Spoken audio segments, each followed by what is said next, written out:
Mungu wa rehema, tunasimama mbele zako leo kwa ajili ya taifa letu, kwa ajili ya watu wako. Tunalia kwa uponyaji, uponyaji wa taifa. Kuna machozi yasiyoonekana, kuna majeraha yaliyofichika, kuna mioyo iliyovunjika inayohitaji mkono wako. Kuna watoto wanaolia, kuna familia zilizochoka, kuna wengi waliopoteza tumaini, wakisubiri nuru ya kesho. Mungu wetu, tusikie tunapoinua sauti zetu. Hakuna mwingine kama wewe, mponyaji wa watu wako. Tunakuja mbele zako kwa unyenyekevu na imani, tukiomba rehema zako ziguse nchi yetu. Ponya taifa letu Bwana, rejesha mioyo yetu. Ponya taifa letu Bwana, futa machozi yetu. Ponya taifa letu Bwana, tulete amani yako. Ponya taifa letu Bwana, kwa nguvu za upendo wako. Ondoa chuki na migawanyiko, ondoa majeraha ya zamani, panda mbegu za msamaha ndani ya mioyo yetu. Tufundishe kupendana kama watoto wa baba mmoja, tufundishe kujenga pamoja badala ya kubomoa, na kizazi kinachoinuka kione nuru ya matumaini, kione taifa lililoponywa kwa mkono wako mkuu. Tunakuja mbele zako kwa unyenyekevu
Taifa linaumia kimya kimya, lakini wewe ni mponyaji. Ponya taifa letu Bwana, rejesha mioyo yetu, ondoa maumivu ya jamii, ondoa chuki na migawanyiko. Tunahitaji uponyaji wako. Ponya, ponya taifa.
Ee Mungu wa rehema,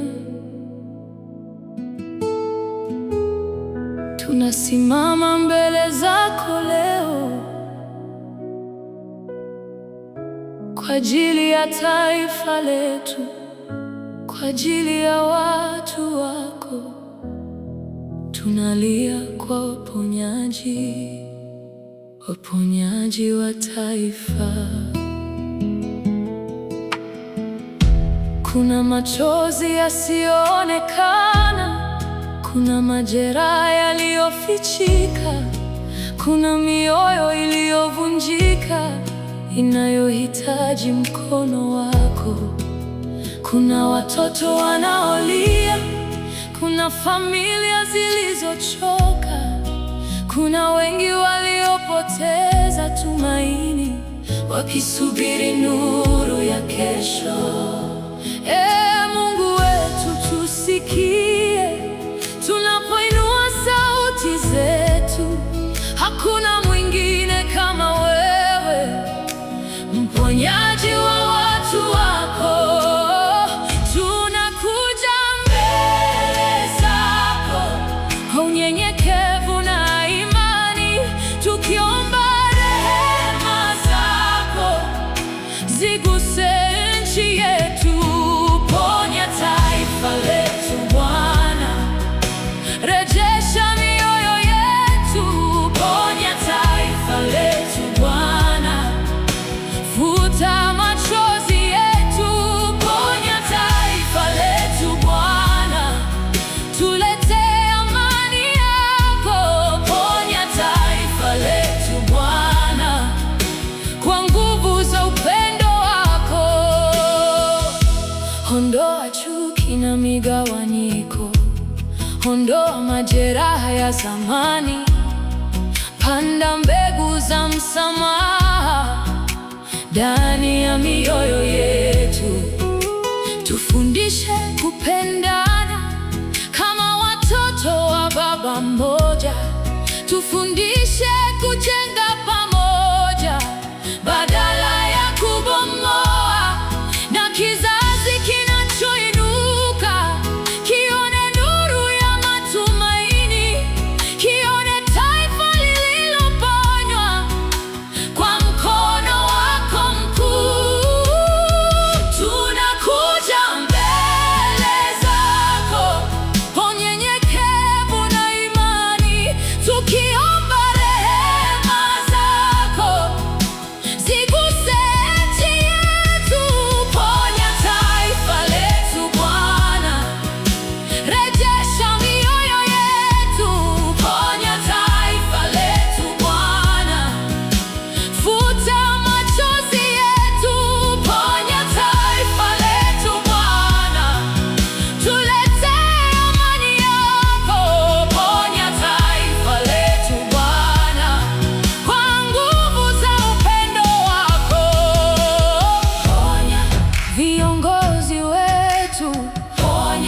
Ee Mungu, tunakuomba. Amen.